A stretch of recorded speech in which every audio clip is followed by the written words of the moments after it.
Hello, I'm Dale Allen Hoffman. If you don't know who I am, coming to you from a few thousand feet deep in Pisgah National Forest above Asheville, the Appalachian City of Light, where I've lived for almost 15 years now. Amazing, incredible place. This video is not about Asheville, though. I wanted to make a formal video not only about the transition and transformations that are happening in my teachings and how we're getting those out there, but also about the work that's coming for me, that how I'm going to be serving the world from this point forward. Things are changing. I will say that I intentionally filmed in front of this little dammed up spot here of the waterfall, just as a little bit of a symbolization that it's time for us to let go. It's time for us to et fatach, in the words of Yeshua in Aramaic, to be open. It's time for napak sarek, Philippians 2:7, to empty oneself out and become nothing, to become no thing, to become open.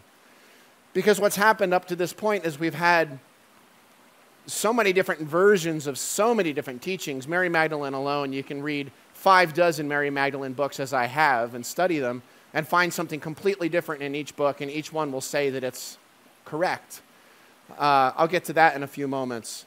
But what's happening, the big transition, is we're starting to realize that our mentors can't lead us into a lot of these next phases here. These evolutionary steps, it's not about those that were here before us right now as much as it's just about being open in the tectonic shift of the presence of this moment now. Because a lot of our mentors actually have issues with things like sacred sexuality, with guilt, fear, shame, all of this that my work is really moving into because I see that it's really so deeply needed right now. So where am I going from here? We had announced last year in 2015 that 2016 was going to be a year where my family and I were going to go over to Europe especially and do a lot of work over there this year. We realized it wasn't quite time for that yet. That's developing for 2017. But what we have most definitely come to realize is that our roots have grown so deep in the earth here in Asheville specifically. And rather than running off to take what we've been doing for so many years across the sea, we're actually going to shift the focus, quite a bit of a paradigm shift, especially this year, not only in the information that's being communicated, but also in how we're communicating, those methods. So one of the things that's happening is for almost 10 years now, I've been spending, I don't know, well in excess of 150 days per year, a lot of times more than that, on the road, pop, little 2-hour events or 2-day events, whatever. I'm going to shift myself here. All over North America, the US and Canada. That means away from my family, usually alone. If I take my wife and children, then obviously expenses get crazy, and a lot of these events never really allowed that in terms of expense load. People would be amazed at how expensive it is to be on the road if you haven't done that before.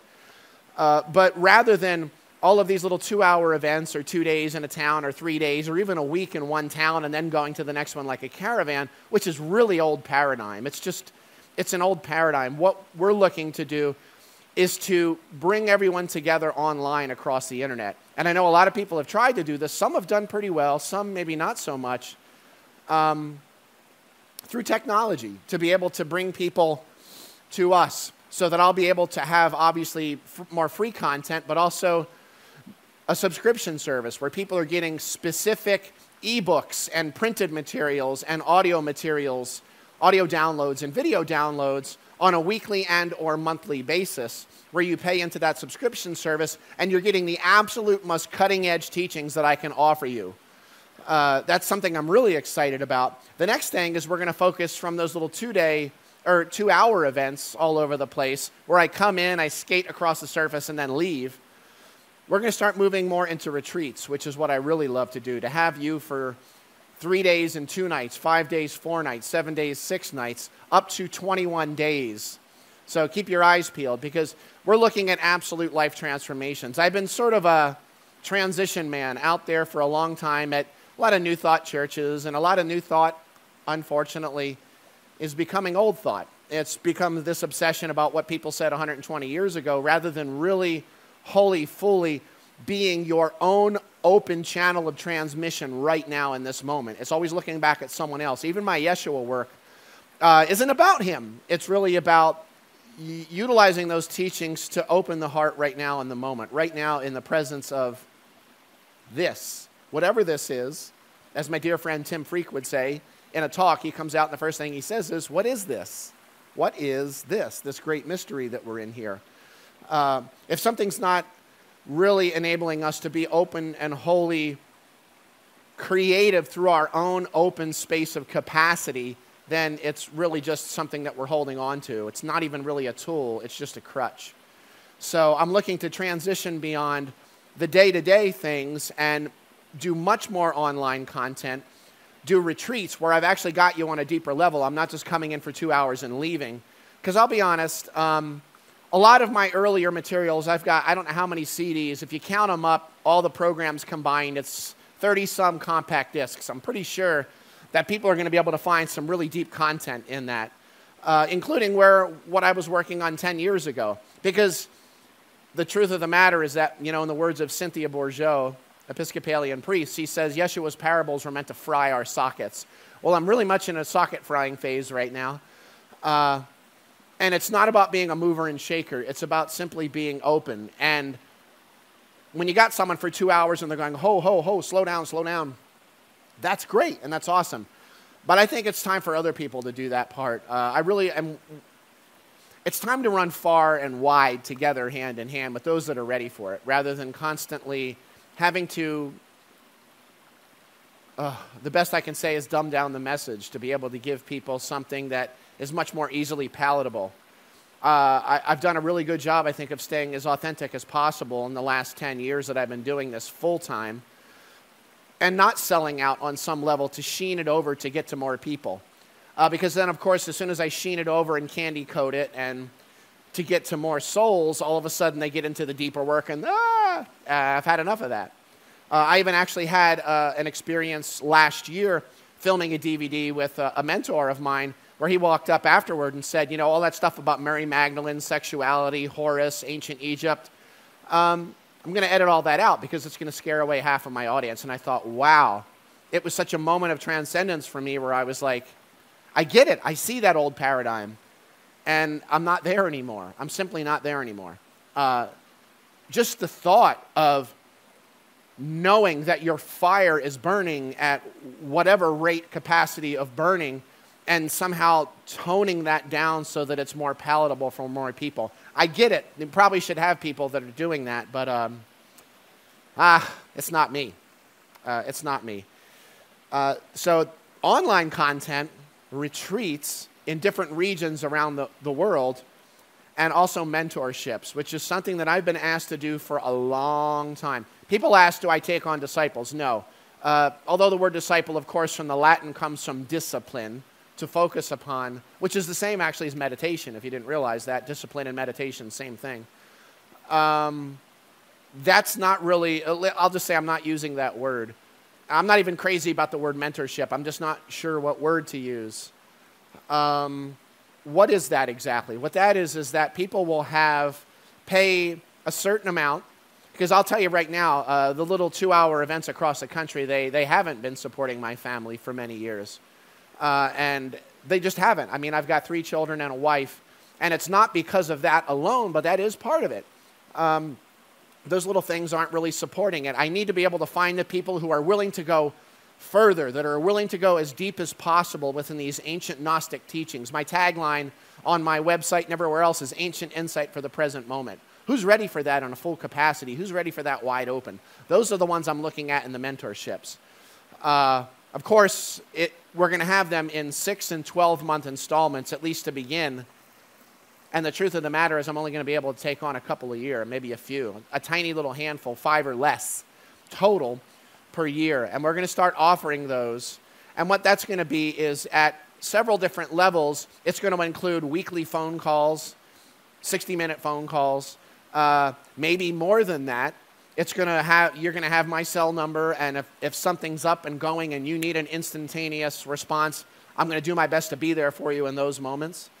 But what it really is for us to be able to focus upon not this overall sheen where it's for everybody, sort of homogenized, but really focus upon how can we open your heart? How can we open you to that direct experience of gnosis, which is so vital and active in this present moment, through the perspective of the ancient teachings in a very modern context? How can we open that to the widest capacity possible for you specifically?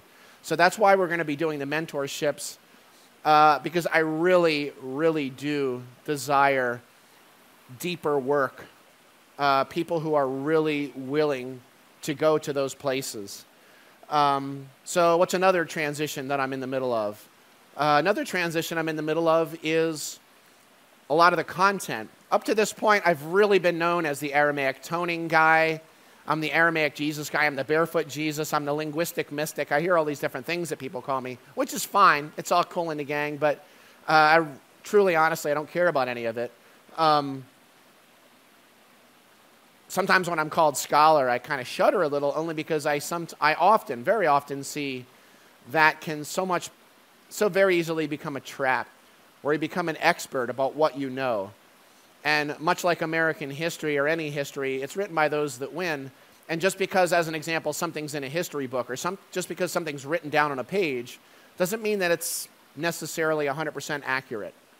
I was told, well, actually, the way I would put it is in the 1990s, after I graduated high school in 1990, it was then that I realized that what was written in my U.S. history books in high school and middle school and elementary school weren't actually all that accurate, especially in terms of the Indian Wars, what we call the Indian Wars.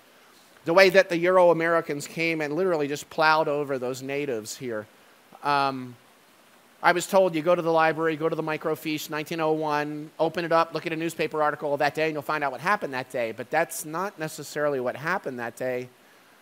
That's just what was written about.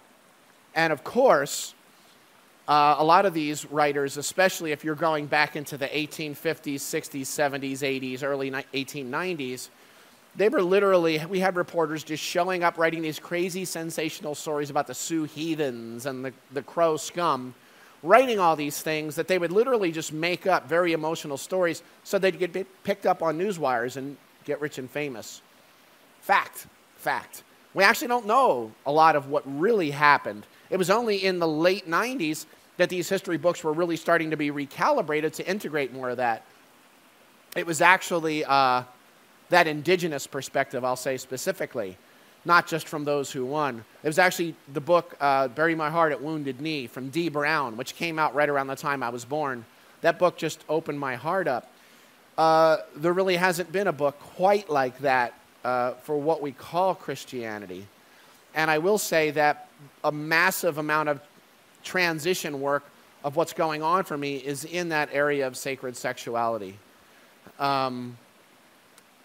My second book is completely laid out. The chapter titles are there. I haven't written it yet because I'm going to sit a little bit on this transition place. And I'm also saying that books aren't really what's needed right now. What I feel is needed is very specific audio content and specific video content with sparse printed downloads that you can print and use some of these tools for deeper application.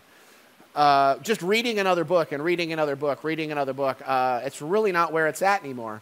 Where it's at is for you to be able to get into that open space with whoever it is that's communicating that, in this case me, and to be able to get into that very deep, intimate space of direct experience. And I see video being much deeper for that, and audio than books are right now. And that's not, I'm looking forward to that time when I'll be popping out a couple books a year. But it's not now. So where are my teachings going? First of all, they're not my teachings. I know. Everybody says that. I'm very clear that this really has nothing to do with me, except that I am wholly and fully willing to be an open door. I'm not here to simply relay information to you. I'm not here to write words down. And I'm definitely not here to be in that old paradigm of doing the same events for a decade or 2 decades or 3 decades with the same titles and the same content with a little bit of evolution going into there. If I'm doing that, I'm dead. I'm not alive, and I am not an open channel of the infinite. I'm an open channel of my own beliefs. I'm an open channel of my own. I'm not even really an open channel. I'm simply a channel of transmission for indoctrination, conditioning, and beliefs. But I'm not here for that. I'm really not. I'm here to be open. It's kind of like when I see people say, okay, let me refer to my guides, or let me refer, and I'm like, okay, that's all fine and dandy. Talk to your ascended master, but look, you are connected to that very same source. You're not even connected to, you are that same source that it's coming from for them. You don't need to hold on to that crutch. It's right here. It's communicating through you and your heart right now in this moment. And that's the way I live my life.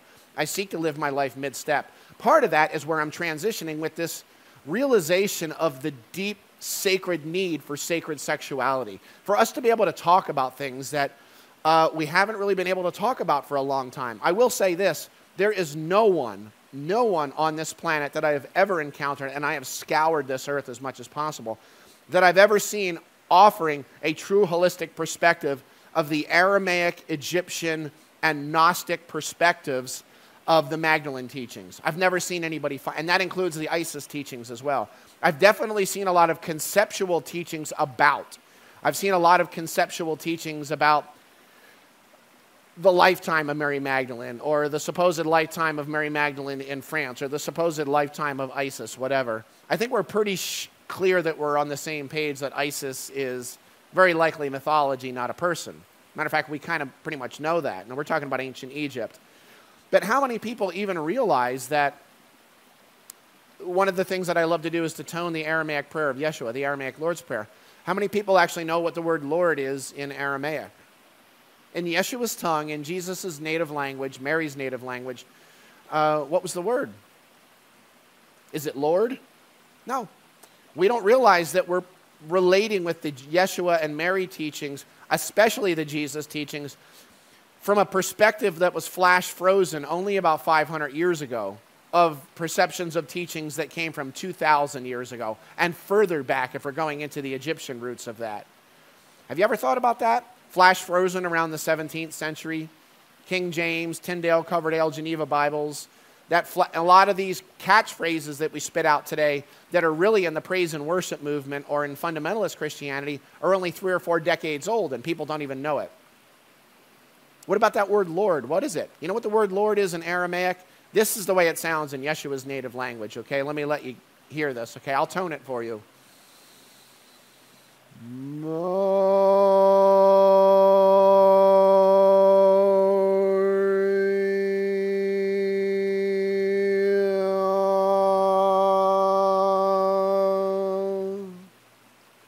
Maria. Did you know that? That Mar word is the root sound is a bedrock of strength.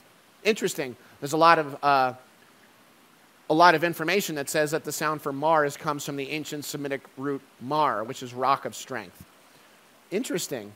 Rhea, Ria, Ora, Ra are all ancient Semitic roots, Aramaic, Akkadian, Phoenician, Sumerian, Hebrew, that mean an expanding light. So we've got an expanding light, a light that's expanding from a bedrock of strength. That's what Maria means, Maria. If you put an M on the end, Miriam, you've got the name Mary. A lot of people don't know that. That's very unfortunate. But I will say that times are changing now. And it's really important that we're able to transcend these ideas of guilt, fear, and shame.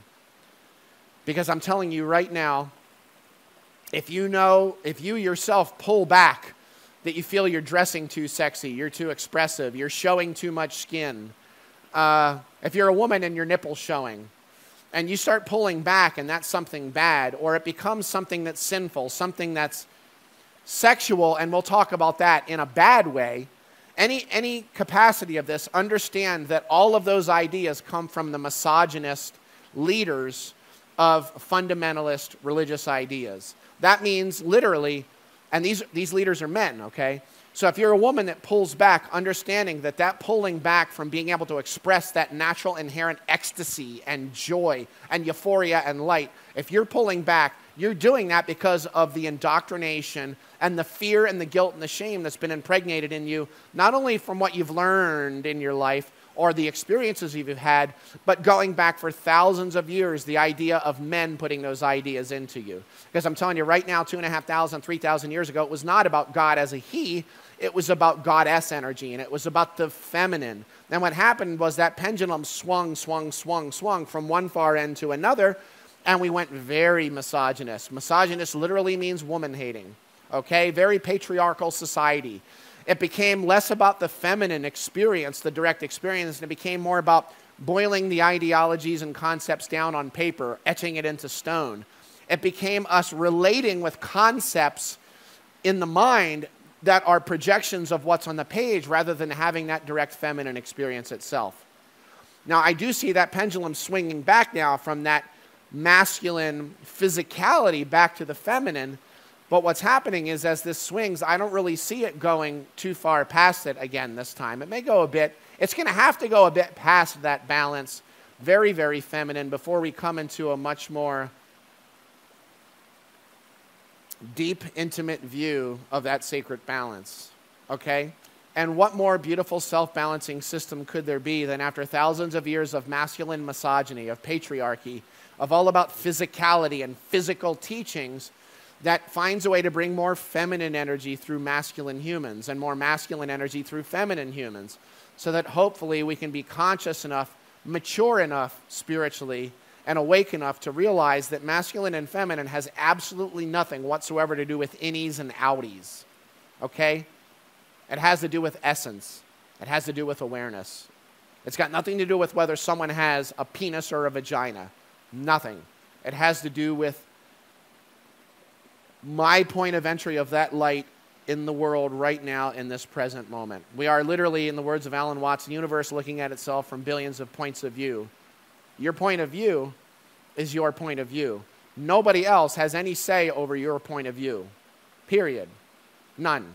Actually, I had a mentor, actually the same mentor of mine, contact my wife. First it was, his partner letting Loretta know, she didn't feel it was right that she had a photo on Facebook that showed a little bit of her nipple. I'm like, well, that's interesting. And then she gets a message, my wife Loretta gets a message from him saying, what the exact phrase is, what are you modeling for your children by posting such suggestive photos publicly? And what's interesting is that photo there was a picture of Loretta taken in Chicago. And maybe I'll pop it onto the video here. And she had a corset on. She's a model. My wife's been a model for many years. Woohoo! Divine feminine model. There's a couple of interesting things at play here. And I say this with absolute love in my heart. And this is why these older ideas, the patriarchy, has got to crumble and fall.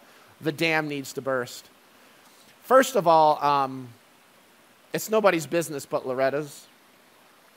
It's an interesting perspective as well, right there. And I'll tell you right now, there's nothing more utterly terrifying to an over-masculinized point of entry of that light than truly open, expressive, powerful, feminine sexual energy. Because you know what? If it was my nipples showing in a photo, nobody would be talking about it. Yes? Regardless of the expression on my face, if I get a nice, sexy expression with my shirt off, that's okay. And people will say, oh, Dale, you're going a little too far here.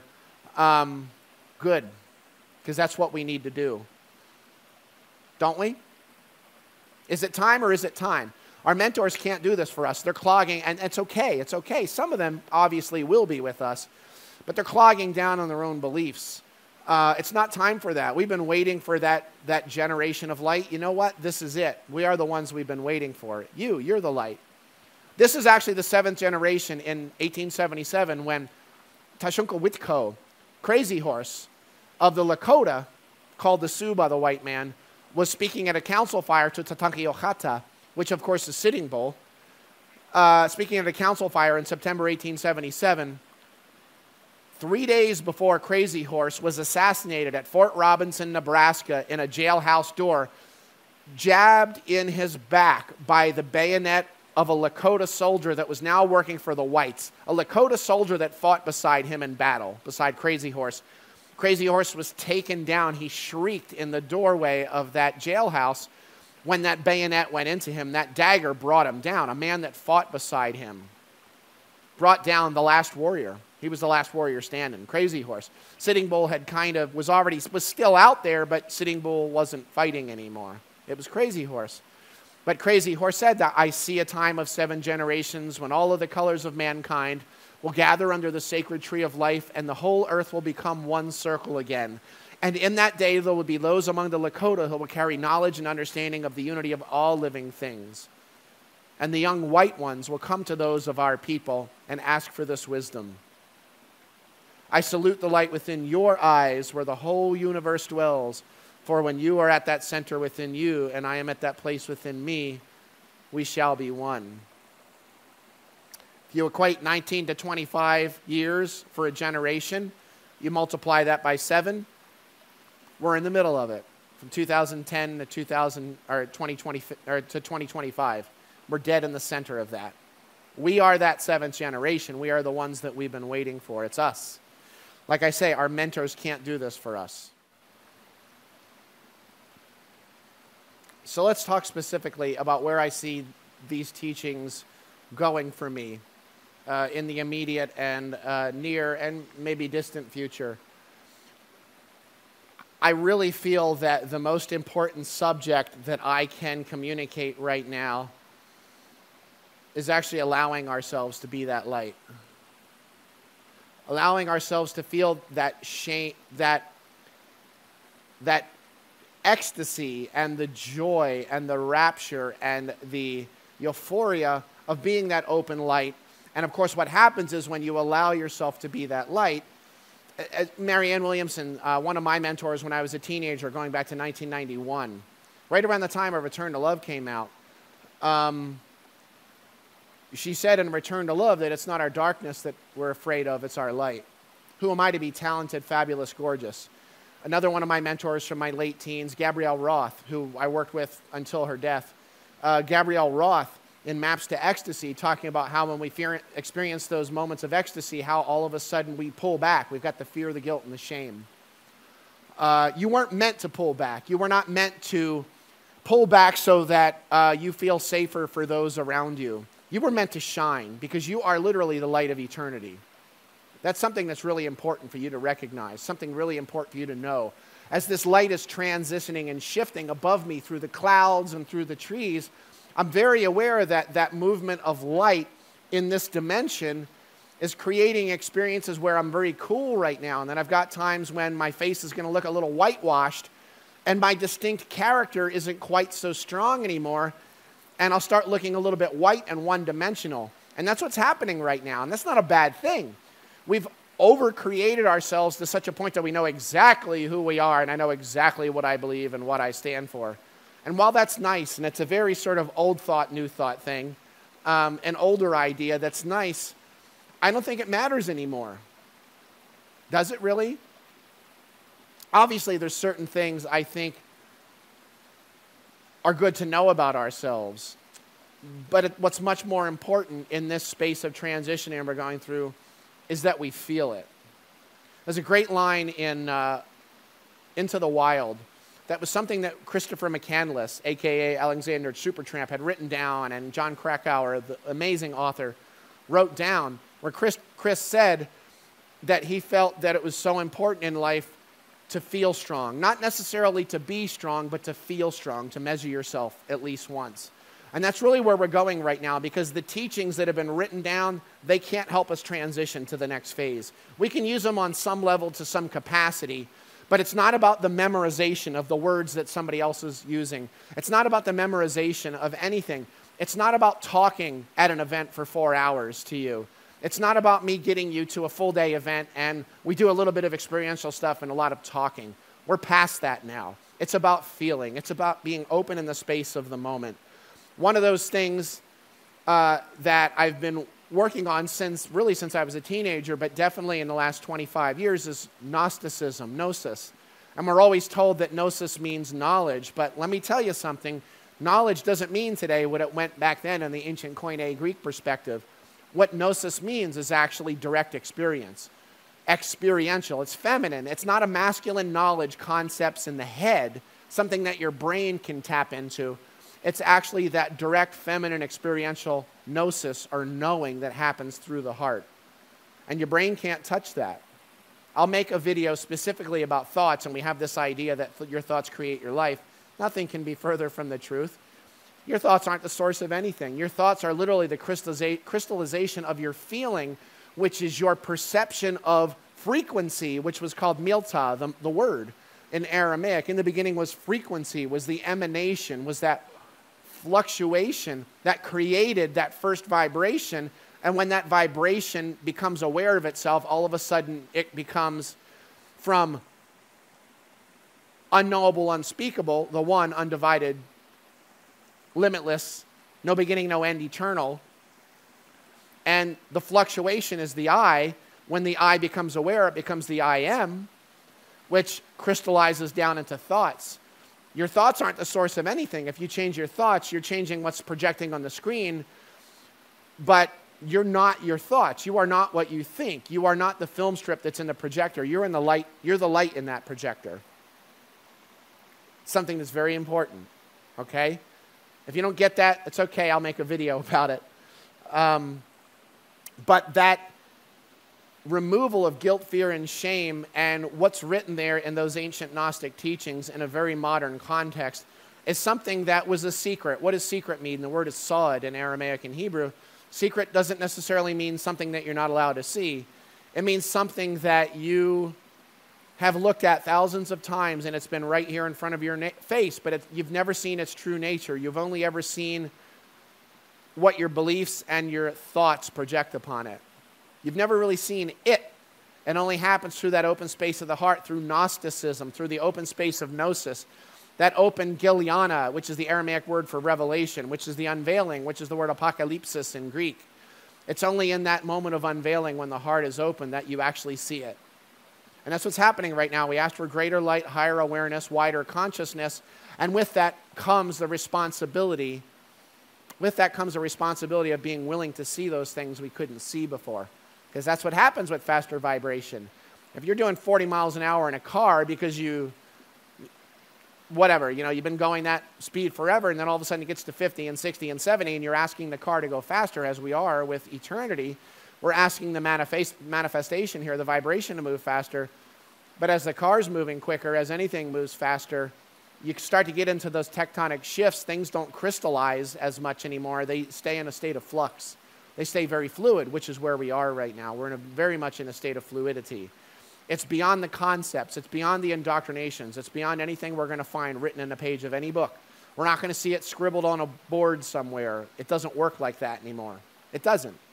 It'll work a little bit, but you're only going to be able to retain about 20 to 25 minutes of physical information before all of a sudden your mind shuts down and then you get tired.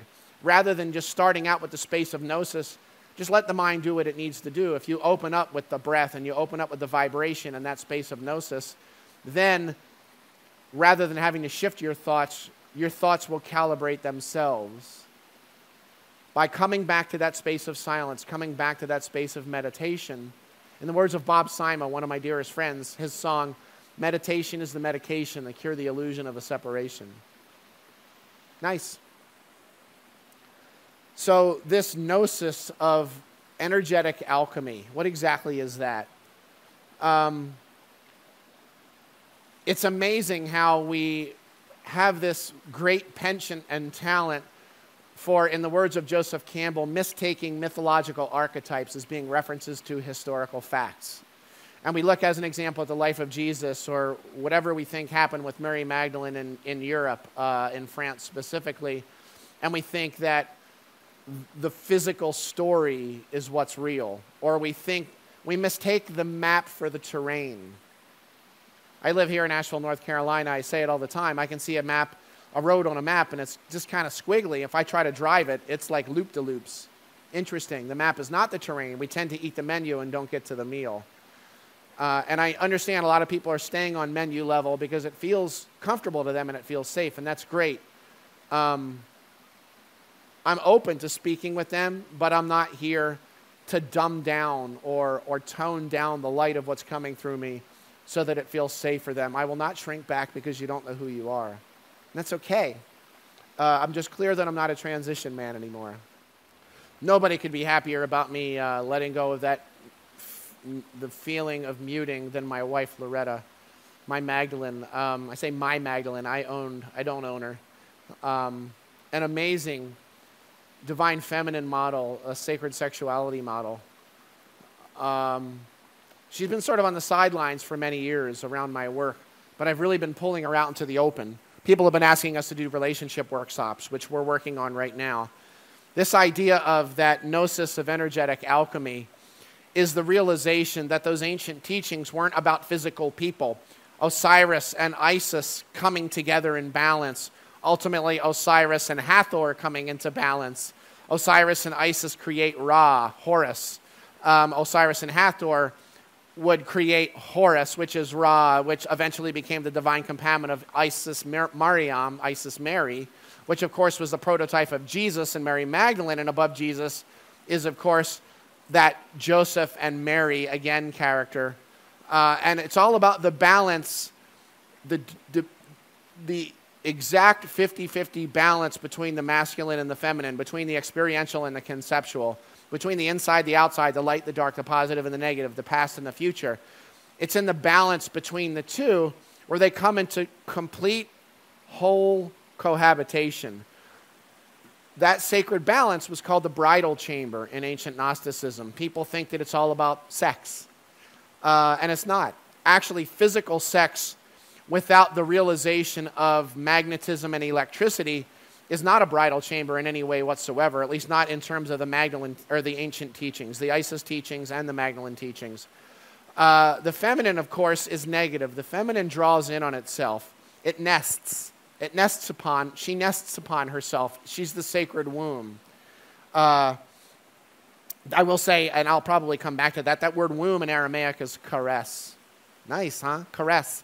Kares, karsa, karsi, karsak, meaning my womb. Interesting. We'll talk about that womb in a moment. But what happens is that the feminine is nesting. The masculine is electric. It's electricity, like a spark, a serpent of light. And it's actually the balance between those two that is what the bridal chamber is. Now, when that balance happens, there's no longer good, bad, positive, negative, feminine, masculine, but there's just that wholeness. We're not talking about two different things. We're talking about two qualities of one singularity or continuum. And it's not even really a continuum of two different things. It's simply the result of the bridal chamber is Ra, is Horus, is Jesus. What that means is the only begotten. What is the only begotten? Only begotten in Aramaic, Yehidaya, means one who is absolutely limitless. The Aya sound means something with no boundary, no beginning and no ending. It's not the monogenes that that people would know of from Greek. Because monogenes, mono means one, gones means born, the only born of a family. If something's born, if Jesus was only born, then we're all only begotten. Because, of course, if anything he said was about him being the great exception rather than a great example, if he's the only one, then nothing he says means anything anyway, because we can't get that, can we? No, of course not. Common sense, people. We can use it. The result of that balance between the negative and the positive, negative is not bad. We talk about negative as bad. The negative draws in. It pulls toward itself. And that's the feminine. It's experiential. It receives everything that's given to it. The masculine projects out of, actually, and into the feminine. The masculine's only aware of itself. It arcs, it's got its idea, and pop, it hits that leaf and pow. It burns whatever it touches. And that's not a bad thing necessarily, but that's the power of creation, is in the balance between the two. We've been mistaking the Grail as some kind of bloodline, which is so nice. It's great. It's a great story. It's a great archetype. It's a great mythology. But again, don't mistake the mythological archetypes as being references to historical facts, okay? It's not about a physical bloodline. The Grail is what sees through you. In the words of St. Francis of Assisi, what you are looking for is what is looking. If you're trying to find the truth of the Grail, if you're trying to find the truth of the only begotten, it's realizing then that eternal light is what is seeing through you. And you can have access to that right now in this moment. You don't have to burn away the thousands of veils, infinite multitude of layers. You don't have to forgive everything in your system to feel that light. Not at all. You just need to be open now through the power of the breath. The breath was there in the original Jesus teachings. You can scribble out the word spirit and write the word breath above it, which is ruach or ruha in Aramaic and Hebrew. And you'll have a much more accurate understanding of what Jesus was saying. He wasn't talking about spiritus, which is a Latin masculine term that was centuries later. He was talking about that experience of what? Of frequency and vibration, which is the word ruach. Ruach. It means vibration, frequency. Breath, heartbeat, magnetism, electricity, electromagnetism, cosmic expansion. That's what ruah means. And it's not about the frequency itself, it's about our feminine perception of it. That's really important that most people don't pick up. I'll make videos about that as well. We're looking at the Holy Grail as being a physical blood, not realizing that in Yeshua's language, the word blood, dama or dama, what it really means is blood, juice, wine, sap, or essence. It's realizing that the essence of the Grail is your natural state of being. They told us exactly how to get to that place. How have I manifested that in my life? By following those ancient teachings and keeping my heart open in the moment, in exact balance with my beautiful Magdalene Loretta. And that's what we're looking to teach you now. We want to teach you specifically, whether you're gay, straight, whatever the label is, transgendered, pansexual, confused, gender confused. None of it means anything except that you feel that you are the entry point that is authentic to itself right now in this moment. Because the way we become more wholly, fully aware of us being the one is by being more wholly, fully aware that we are authentically who we are. And you don't need to figure that out. You don't need to turn it into some kind of thoughts or belief system. You don't need to write it down on paper. Some things writing down on paper is great. It's just a matter of moment to moment being open in the breath. So I've been teaching still point breathing for quarter of a century now. And it started shifting into something else. It started shifting into what I'm calling, I don't know what it's going to be called, caress breathing, something to do more with Aramaic, but really focusing on the womb, focusing on that third chakra, on the sacral. And I've done sacral breathing. I've done every kind of breath work you can possibly imagine, holding this nostril, sticking the finger up the nose, finger in the ear, arm up, whatever. And a lot of them are really powerful. I'm not knocking that. But what I am saying is it's actually the most simplistic breath that I'm always coming back to. And it also is a matter of focus. What am I focusing upon?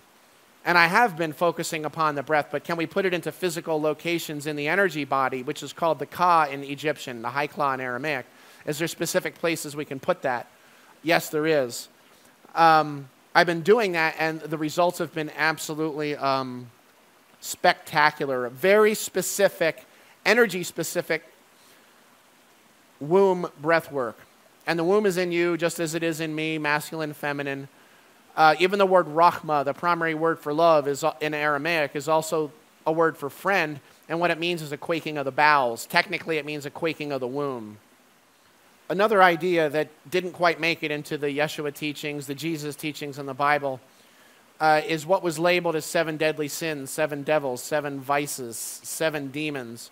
Nothing could be further from the truth. That teaching comes from the ancient Gnostic teachings. It also, obviously, it's threaded in from Sanskrit, from the Vedas, from the Upanishads, from the yogic philosophies, from Buddhism on certain levels. The Gospel of Mary Magdalene, which was not allowed in the Bible, originally written in Aramaic and ultimately also translated into Coptic, Egyptian, talked about the 7, Mary actually talked about the 7 energy centers. She called them from the bottom, from the root, darkness, desire, sex center, ignorance, the womb, the exhilaration of death, what beats out of your chest as you face death, the foolish kingdom of the flesh, or the kingdom of the flesh, the communicated realm of the flesh, the foolish or unconscious or hasty wisdom of the flesh, and hostility and wrathful wisdom. That's not 7 demons, my friends. Those are 7 feminine energy voices, which is exactly what it says in Aramaic. Shabea, Shiadain, Apek in Mark 16, which actually did end up in some Christian Bibles, and in other Christian Bibles, it ain't there. Somebody deleted it. Go figure. It's not about 7 deadly sins, of which there is almost 4 dozen versions that have been made up over the past 2,000 years. It's about the 7 Shabea is the word 7 in Aramaic. Shiadain, which is translated as demon or devil. What Shiadain means is a feminine energy voice that's not open. It's not speaking. It's not open. It's not fully vibrating. Okay? 7 feminine, meaning not physical, masculine energy that you can see, but it's sensed, not seen. It's experiential. It's directly experiential. It's not something that's physically seen. And if it is physically seen, it's happening on the level of experience, not necessarily with the naked eye. 7, Shabea, Shiadain, unopened or unvoiced feminine energies. And that word apek, you can pick something up and throw it. That's apek. It means cast away, cast out. But what it really means in Aramaic is to stimulate the movement of something. So what it actually says is that Yeshua stimulated the movement of our 7 unopened energy centers. So those 7 energies that she spoke of in the Gospel of Mary, the Gospel according to Mary Magdalene, were the 7 energy voices not opened.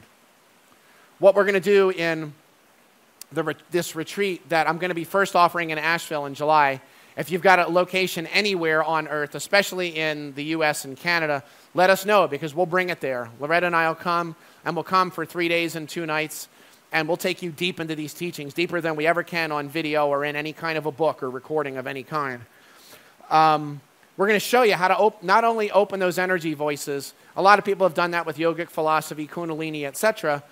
But specifically what it says in the Gnostic teachings of Mary Magdalene. What it says also threaded in with the Egyptian teachings, the Isis teachings. Isis is actually a modern mispronunciation of the word Iset or Isay, which is the way it was originally pronounced. So don't get all in a huff about certain factions calling themselves ISIS. It's a modern mispronunciation anyway.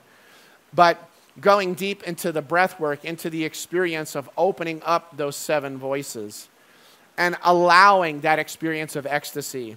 Of course, Yeshua referenced Moses lifting the serpent in the desert, and Yeshua was tempted by that serpent in the desert. Intriguingly, the word desert in Aramaic, Yeshua was led by his all-embracing breath into the desert. First of all, the all-embracing breath, Holy Spirit, is the word Ruach HaKodesh, the all-embracing breath. Not spirit, holy as in whole, spirit as in breath. The whole breath, his wholeness of his own breath, led him into his own personal desert. What does desert mean?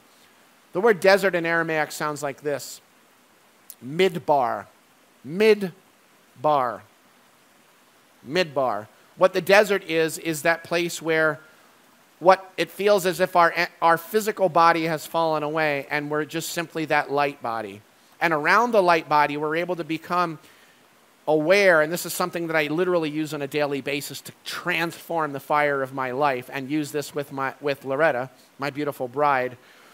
Literally, when the physical body falls, our perception of that, we become aware of frequencies in the energy body, which is the Ka in Egyptian, Haikla in Aramaic. Yeshua called it Haikla, which literally is the gathering of conscious life energy.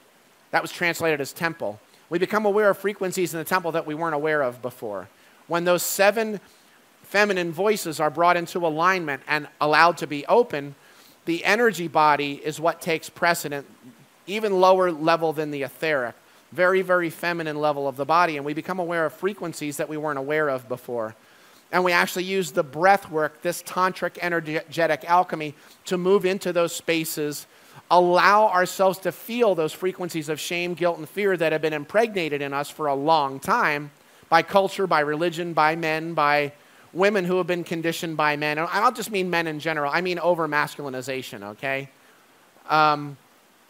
It's actually by allowing ourselves to feel the guilt, fear, and shame that we're allowed to feel that sacred fire of ecstasy that the Isis Magdalene teachings were speaking of, to allow them to burn up those residues of the out-of-tune frequencies in the energy body, and it actually recalibrates the energy body and brings us to a personal experience of that bridal chamber, of that place of balance between the masculine and the feminine, and the result of that is Ra, is Horus, is Yeshua, is the only begotten. That's the word Christos in Koine Greek. Christos is the equivalent of Ra, which is that tone I've always got my Ra on. It's not just an all-seeing eye mythology of Egypt that's on our American currency. It's literally that opening, not only of the sixth chakra, but for us to be able to have that experience of the desert where the physical body is laid bare, and we come into that personal desert, which is not a bad thing. We come into the wilderness where all that's left is what in ancient Egyptian alchemy was called the central pillar. The central pillar, which of course is the chakra system. Now, Yeshua lifted the serpent in the desert, right? Moses lifted the serpent in the desert. Yeshua specifically mentioned as Moshe, which is Mises, lifted the serpent in the desert. Where's the serpent in the desert? Well, where's the desert? The desert's the midbar. Where's the midbar? It's right here, lifting the serpent through the midbar. It's right there in Christianity. It's right there in the Aramaic teachings. I've never encountered anyone on earth other than myself who's actually teaching that. I would love to be able to impart that wisdom to you. It's there. It's a secret that's been there the whole time that said it would remain concealed until humanity was ready to receive it. Guess what? It's time. And that's what we're going to be doing in this retreat. We're going to be doing a ceremonial cacao circle. And I did cacao in my last retreat last year, and it was nice, but we're going to do it more intensely with raw extra virgin coconut oil. And we're going to be doing Mayan and Yucatec, which, of course, cacao-centered toning. And we're going to be doing this around the sacred altar of pure intent to be able to open the energy body to receive the frequency healing and the sound healing that we're going to do later on Saturday in the retreat. We're going to have expression circles where we're going to be passing a sacred object, and when you've got that object in your hand, you got the floor. Because really, this isn't about learning something. This is not about... It really, truly is. There's not a piece of information that we need before we can do it. It's really about our allowing ourselves to be that light. That's really what's terrifying us, is that it's resonating up all these things. There's no technology that you need to learn. I thought that for many years, and I realized how erroneous that was. We already have it within ourselves. We just have to allow those frequencies to resonate and come to the surface so that we can actually feel ecstasy, so that we can feel that sacred fire of eternity itself without needing to stifle and mute that with shame, thinking that we're being too sexual. There's too much skin showing. There's too many body parts showing. We're not here for that. We're not here to shrink back. We're here to be awake and alive. So these expression circles, you're going to be able to talk about anything you want to talk about. And for me, other than the breath work, I think this is where the real magic happens in the retreat. And we're going to talk about the ways that we do stifle that light, how we pull it back. We're going to talk about where do we go from here. Like I said, our mentors aren't able to do this for us. A lot of them have too much stuff resonating within themselves, and that's okay, but we're leading ourselves here. There's no map. There's no real map. We're open in the presence of the moment, and the map is not the terrain.